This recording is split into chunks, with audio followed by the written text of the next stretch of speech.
everyone, it's Doug here, Doug Dagon, Board Game Geek, bringing you our next episode of Mansions of Madness 2nd Edition, where we're still playing here with Ashcan Pete and Jenny Barnes, trying to help them survive the Vanderbilt mansion and uncover the mystery of the cult, astrological cult thing that's going on here and find out what's happening. Obviously, somebody's trying to summon something really bad or do something to bring in power or whatever, or it's bad, right?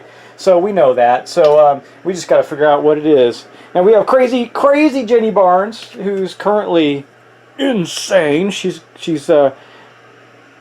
got an insanity. And okay, the insanity things are weird when you're playing solo, because now it does say one player, so I think they do make them a little nicer in this regards. But when you go insane, it says don't share with the other investigators. Well, you don't have a choice. In this case, it means she just has to have certain extra items with her. And we're going to pick those up while we're in this space. Now, I've filmed way ahead, guys, so I know that I've been reading, and there's a couple of things that I may go back and post that I agree with or whatever, that were little errors here and there.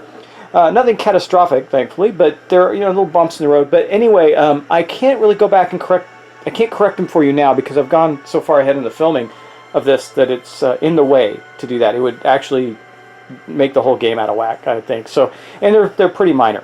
Like, I forgot to use a special ability, or I forgot to do this, Like, for example, as an action, if you have no clues, gain 2 clues and discard 1 horror. Man, I need to be doing that every turn with her. She wouldn't be insane. I totally forgot about it, because she hadn't had any clues for a couple of turns.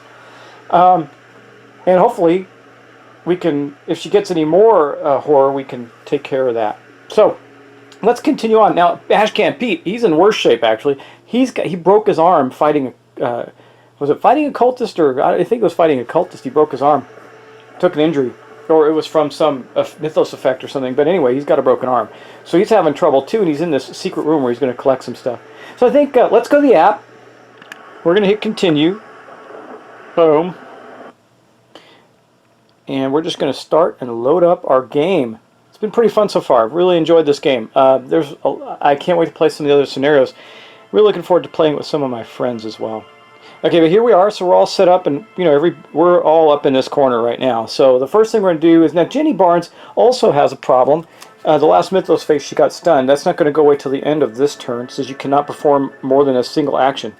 So at the end of this turn, we're going to get rid of that, but she can only perform 1 action, and I already know what it is. There is no carry limit in Mansions of Madness 2nd Edition. And so she's going to collect these 2 because she actually needs them because it's part of her insanity. So of course she would have gone back like an OCD, I don't know, some kind of behavior, compulsive thing to pick them up. It says you do not win the game as normal. Instead, you win only if the investigation is complete and you have 2 or more evidence unique items. Otherwise, you lose the game. So she went and grabbed these 2 unique evidence items. And those are now in her inventory. Hopefully she never loses them. She's got a really big inventory. She should probably trade off some of the things to Ashcan. Except for his broken arm, only allows him to carry 2 items. So that's a problem. But that unfortunately is her entire turn because she's been stunned. So this is the end of her turn, so the stunned condition is going to go away, but that's all she gets to do. And that's going to make for a really bad Mythos phase because we're not going to get to do much. Now Ashcan Pete, he's got his 2 full actions. So the first thing he's going to do is check out this Explorer token here on this desk, and we're going to go do that in the app right now. Okay, so let's hit that, boom, and see what happens. It says the oak desk has been kept in good condition. A number of papers and books are neatly stored on the desk surface. We're going to search. Okay, on the desk you find what looks like a personal planner. As you pick up the book, a brass key clatters from between the pages. You turn the page it had been holding and find a note scrawled there. If the alignment truly weakens the veil, I believe that it is the only moment we have to break through. I will make the necessary preparations on the rooftop. Dum dum dum dum. Gain 1 brass key and incrementing evidence unique item. Okay. Now one of the questions I have for myself. Are these items? I mean, does this key count as an item toward his carrying capacity of 2 right now because of the broken arm? If so, that is probably one of the most detrimental things. If you ever have more than 2 items, drop all but 2 of your items. So, I agree that equipment is definitely an item. His brass knuckles are definitely an item. But we need to have this key. I can't have Jenny just come and pick up everything. So I'm going to play it, but I guess the key's an item, which means he's going to drop this. We really don't need this incriminating evidence right now. So he's going to drop that in the room with him. But he's going to have to, I think he's going to have to use the sedatives. It says may discard 3, hey, may discard 3 damage and 3 horror cards. If you do, discard this card. It doesn't say they have to be face down. And he doesn't have, he has 2 horror and he's got his, I wonder, you know what? This doesn't, I'm going to look in the book and see, just to see if I can find something on that, but it looks like he would be able to use that. So I can't find anything directly, but please write me if this is incorrect. You place the planner back onto the desk and search through the drawers. You find something of use, but no additional evidence. Gain the Holy Cross. Common item, then discard. Okay, so we found a couple things. One is, he's going to use the sedatives. It's not an action. It says at the start of your turn. If I thought about this, I definitely would have done this, because I would have gotten rid of the broken arm. So because I'm playing solo, I'm going to take it back and say I did this, because it would have made sense for him. It says discard 3 damage and 3 horror. If you do, discard this card and end your turn. Darn. Okay, so I'm going to play it right. These items are going to sit there on the floor until next turn when he can pick them up and then end his turn with this. Well, it's a one-time thing, man. Wow, that's not good. He's going to have to, it's going to cost 2 turns for this to happen. But let me get out the Holy Cross. And let's see if I can find that easily enough. If I can't, I'll do it off screen. Okay, I'm going to go find it. Okay, so here's the Holy Cross, and the brass key, and the incriminating evidence. These are going to sit on the floor for him right now, and we're going to get rid of the token that's there. So these are here. Wish I'd thought about the sedative earlier, but I'm going to play it right. Those are there. He will use the sedative next turn, and it does make sense. The sedative, that's a pretty powerful card. It starts and ends your turn to clear that damage up. So if you get some more sanity or damage on him during the Mythos phase, which is going to be right now, that might be helpful. Speaking of the Mythos phase, that's what we're going to right now. Boom. Okay, we're going to confirm Mythos phase. It says, light fades from around you, leaving anything even inches from your face obscured. Place darkness in each space in the office. This Mythos phase event affects investigators in a space containing darkness. Okay, so we're going to go put darkness in the office. I'm going to run out of darkness tokens with all the darkness going on. Clearly the astral energies of this ritual up on the roof are draining the building of power, and the lights are flickering out everywhere. So it's dark where Ashcan Pete is, so that means it's going to affect him. Go figure. So let's resolve that event and see what happens. It says, stumbling to where you know there was a light, your hand can feel the heat coming from it. Though your eyes cannot detect the slightest illumination, suffer 3 face down horror. Will +1 negates. Well, at least he's got a good will. His will is 4, and he's got a +1 die there. So let's go do that. He does also have a clue token, and he's focused. So we're going to get to roll 4 dice +1. So we're going to get to roll 5 dice total, and we need to negate 3. So we need 3 successes to negate all of them. He's still going to use a sedative and get rid of them, but he could, if he fails badly, he could go insane. But he won't. Okay, so there's 3 right there. So we succeeded. We do not suffer any of the horror hits from that. So suffering 3 face down horror will not happen. Good for Ashcan. I'm telling you, his good stats have paid off. He's got really good stats, better stats than Jenny, and it's paid off for him. He's got more average stats. Like, Jenny has a 5 where Ashcan has no 5s, and he's got influence of 2, but influence hasn't come up much at all. It might in other scenarios. So anyway, let's continue. Uh-oh. The chanting in the rooftop reaches its peak and can be heard throughout the manor. That's not good. As if unnaturally amplified. As the chant reaches its end, you hear a door open. The ritual is complete. I will deal with you myself. Spawn a priest of Dagon as indicated. This is William Vanderbilt. Wow, so we didn't make it in time, clearly, because now we got a priest of Dagon to deal with. So here is the priest of Dagon, and he is going to appear in, I'm going to put him in the room he's in. It's the farthest room to the right, called the hall corner. And he appeared in that room. Let's see what else he does. I'm sure this isn't going to be good. Oh, Vanderbilt moves up to 2 spaces to be within range of as many investigators as possible. Then it attacks the investigator with within range with the highest strength. Well, the highest strength is going to be Ashcan Pete, but he's farthest away too. So let's go back to the table. Okay, I'm going to clear the dice off. So our scenario is coming to a close, but he's going to go 1 and 2. So he came out of this door way over here on this side. But he moves 1, 2. He's still not within range, so let's see what he does. Cannot move to be within range. Vanderbilt moves 2 spots. Okay, so he moved 2 spaces toward the nearest investigator, and he's done. Okay, let's continue. Okay, each investigator must resolve a horror check against the monster within range with the highest horror rating. Okay, well that's going to be that's going to be the Dagon priest, Peter Vanderbilt. So, and it's going to be Jenny. Jenny's the only one that can suffer this effect. She's the only one close enough and in range. So let's see what he does. Resolve the horror check. We're going to confirm. Vanderbilt raises a hand and one of your items transforms into a deadly eel.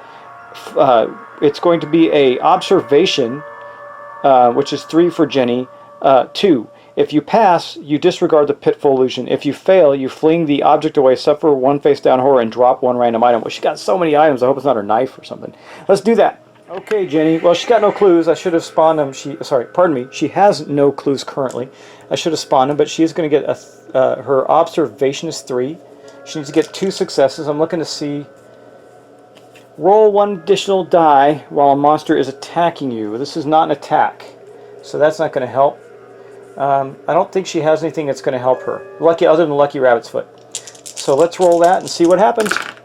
Okay, well she got, you know what? She's close to getting this. She got 2 successes. We're going to re-roll this die with her Lucky Rabbit's Foot, and she got all 3 successes. Well, actually, I didn't need to do that. She only needed 2, so I would have left that alone. She rolled 2 successes, which means she did not suffer the horror or drop an item. She's already half mad. She saw immediately through the illusion and did not toss her item away. Let's see what happens next. And we're going to put that away. No, we do not have to cancel. Sorry, we're going to put the drawer away for the monsters. Boom. And that's going to be it. So we're going to move on to end the Mythos phase. Boom. Now, we don't have any monsters around, but we do have this Dagon priest, and he's going to be pretty nasty, I imagine. So let's see what happens there. Let's move on. I think, well, I still need to do the sedative with Ashcan. That's got to happen. So we'll start our turn with Ashcan Pete. He's going to use the sedative, because then he can join the fight the next turn. Equipment. At the start of your turn, you may discard 3 damage and 3 horror. If you do, discard this card at the end of your turn. So we're doing that because that had to be at the beginning. So he is going to discard the broken arm and 2 face down horror hits. And I still believe that's right because it says anything. So he is in good shape, but that's his entire turn, which kind of sucks. Now let's go on to Jenny, who's going to scream madly and go attack the Dagon priest. Let's take a look at him real quick. The Dagon priest, he's got a horror rating of 4. It shows he has 2 wounds, really, that's it.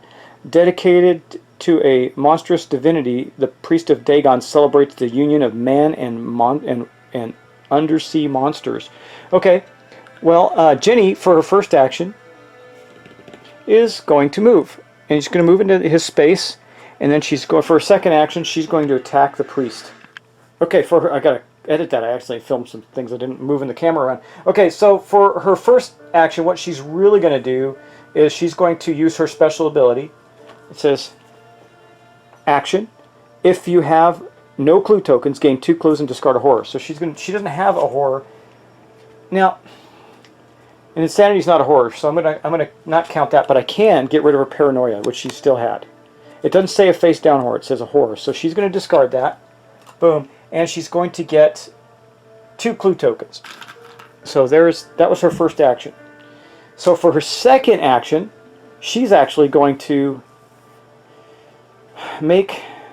He's going to be able to move 2. I don't know that we're going to be able to get away from him. I was thinking back her into the room, but it's dark, and I don't want to have any special checks. I think what she'll do to make it easier for Ashcan to get to her is just back up to here, 1, and maybe. Or you know what? Take that. Let's take that back. She is not focused. So she's going to do this. She's going to feed the mind. Action. You or another investigator within range become focused. Then flip this card. So we're going to focus her so she's got the ability to flip all the clue tokens over. So she is now focused. This is good. And then we're going to flip this card. It says your mind sharpens to a single crystalline moment. Lore 3, if you pass, you see, you get another clue. Okay, so her lore is unfortunately only a 3. She does not get any bonuses to this or for spell casting or anything. Let's roll the dice, see what we get. Oh man, she got no successes, but she can spend a clue token, boom, to flip 1. So she'll flip that one, and then she'll use her Lucky Rabbit's Foot to re-roll 1. And it ended up with 2 successes. So we got 2 successes. So if you pass, which that means we did, but you always want more because you never know what's going to happen with these. Clarity. So she's going to gain another clue. She gained a clue back that she lost, which is fine. And then this is going to get discarded into the spells putting it back with the Feed the Mind spell, and we're going to get the next one, which we don't know what it does, and that's going to go with her stuff. Okay, just double check that to make sure it's what it says. Then discard this card and gain another. Yep, okay, so she didn't lose the spell. Now, that was actually really good for her. So we were able to do that, and that's good stuff. Now, I guess I didn't need to use her rabbit's foot to make that pass. I just had to pass. So, well, it's okay. She didn't have to use the rabbit's foot, so I keep trying to use it, but it's not working out. We'll just end it there. She did not use the rabbit's foot, but she did do both her actions in preparation for fighting the Dagon priest. However, that's the end of the turn, so we're going on to the Mythos phase. Okay, now for the Mythos phase, what is going to happen terribly to us next? Now, we're at the end game, I know, so we may have just screwed this up, but we'll see. We'll see.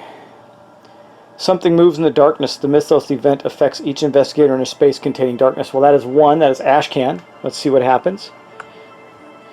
The scurrying sound intensifies, scratches and muttering close enough to touch. You feel something move just beyond your reach of your fingers. Suffer 2 face-down horror. Well, I'm so glad that he got rid of it, because there's no way to avoid this. Boom, boom. He suffers 2 face-down horror from that. And let's continue. Okay. Oh man, you kidding me? The sound of a woman. Oh, that's cool. That is. Letting you listen to the sound effect on that. The sound of a woman weeping drifts through the mansion's halls, and the air grows icy cold. The ashes strewn about the office stir, and a ghostly figure rises from the shattered remains of the urn. Oh, the urns come back to get us. Spawn a ghost as indicated. Each investigator suffers 2 horror hits.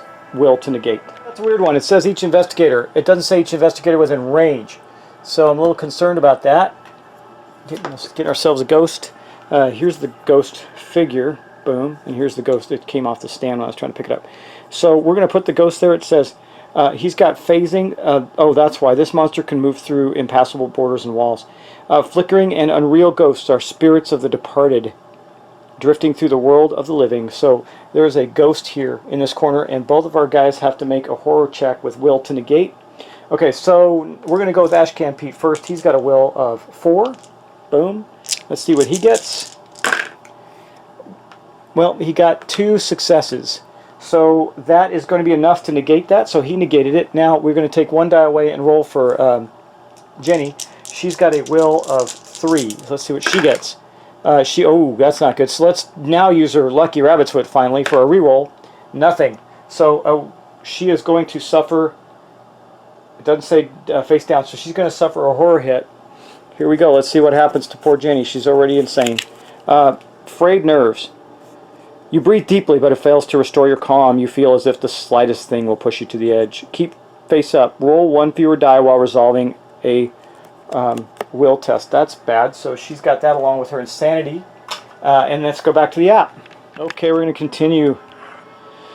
Vanderbilt moves up to 2 spaces within the range of as many investigators as possible, then attacks the investigator with the highest lore. Well, that's actually tied, so he's just going to go attack Jenny. So he moves into the space with Jenny. Boom. That's not good. Okay, time for an attack. Okay, monster attacks. Let's see. Vanderbilt smiles and makes a series of strange gestures. You gird yourself for a horrible spell, but instead your foe throws a knife at you. It's going to be a observation, which is everything's 3 for her. Observation 2. If you pass, you realize the ruse just in time, and the blade hardly touches you. Suffer 1 face down. 1 face down damage. If you fail, the blade sinks into your flesh. Suffer 2 damage. Okay, we got to succeed at this. She is focused, and she does have some clues, and she is being attacked by a monster. So, in this, with her being attacked by a monster, now she cannot use a rabbit's foot. That was actually finally used. But she does have this. Roll 1 additional, that's for evading. Sorry, there's her Elder Ward. Roll 1 additional die when a monster is attacking you. So she's going to roll 1 additional die with this. So she's got 4 total. And she's got 2 clues, and she's focused. So let's hope she gets some luck. Well, she got 3 successes. So that was enough. That means she's going to suffer 1 additional. She's really hurting. She's going to suffer 1 additional face-down damage. That puts her at, let me see, 1, 2, 3, 4, 5, 6 of 8. So she is hurting badly. But she survived the attack from Dagon, or Vanderbilt. Okay, continue. Oh, the ghost moves 1 space toward the nearest investigator and attacks the investigator in the space with the highest strength. That's going to be Ashcan Pete. So I'm going to move him. I don't need to move him on camera. You know, he moved into the space there right next to each other. Okay, the spirit throws itself upon you, ripping at your chest with chilling claws. Suffer 2 face down damage. Strength -1 negates. Okay? Okay, here's the battle between Ashcan Pete and the Ghost. Now, Ashcan Pete normally would have 4, because he's got a strength of 4, but it's going to be 3 because it's -1. And he really doesn't have anything that's going to help him with this except for the fact he's focused. He's got a clue too, so we'll see what he gets. He got 1 success and nothing else, so he can't, being focused or having clue does not help him. So he's going to suffer 1 face down damage. That's okay, he has no damage on him currently, so we draw 1 face down damage for Ashcan. He's got now 2 horror hits and 1 face down damage. And that is going to end the Ghost's attack. Okay, things have gotten crazy on us. Each investigator must resolve a horror check against the monster within range with the highest horror rating. After all horror checks have been resolved, tap the end of phase button and continue. Okay, we're going to do that. So we are going to have horror checks against the monsters. We'll start with the Ghost against our guy Ashcan Pete. The spirit cries out in terror, the walls are closing. Looking around you, you realize the room has indeed grown smaller. Suffer 2 horror hits, will -1 to negate. Oh guys, this just got harder. So will for Ashcan is 4, but he's going to have -1 to negate. This is not an attack, so he's going to have 3 dice and he needs to get 2 successes. He didn't, but he's going to spend his clue, boom, to make a success, and then he has passed. So he only needed 2. He suffered none of the horror hits from the Ghost. Okay, let's continue on. Boom. Now we're going to go on to Vanderbilt. We're going to resolve a horror check with Jenny. Okay, Vanderbilt begins reciting the words to some black prayer. The alien words fill you with dread. This is a lore check. That's good because she doesn't get the -1, even though it's still going to end up the same amount of dice, I think. No, it's going to be 3 instead of 2. That's good. If you pass, you comprehend the litany of knowledge, and the litany of knowledge steadies you. If you fail, you're suddenly gripped with bone deep horror. Suffer 2 horror hits. Okay. All right. Well, let's do that. 3 dice. She's got 2 clues and she's focused. It'd be really nice to be able to do something with that. All right. Boom. Well, she is. She needs to get 2 successes. Correct. Yes. So she is going to spend one of her clues. Boom. And we'll turn this into a success. So she has succeeded at that. Okay. Boom. That is going to be the end of this round. So guys, that's going to be the end of this episode. Thanks for watching. Thanks for subscribing. As always, we're going to save our game. Boom. And we're getting close to the end, guys. Why can't I save it? Oh, I guess I have to go on to the investigator phase. Hold on, let's just do that. Let's put the monsters away first, then we can probably save it. But we'll go on. Boom. Yes, this is going to be the end of the Mythos phase. It's the investigator's phase now, but we're going to save that for our next turn. So let's go here, save and quit. Yes, we have saved and quit. Alright guys, thanks for watching. Thanks for subscribing. I'm really having fun with this. Sorry for the little bitty mistakes I've made along the way. They're not many and they're not bad, but still, I'm trying. But I hope you're having fun. So thanks for watching. Again, really appreciate it, and I'll talk to you soon.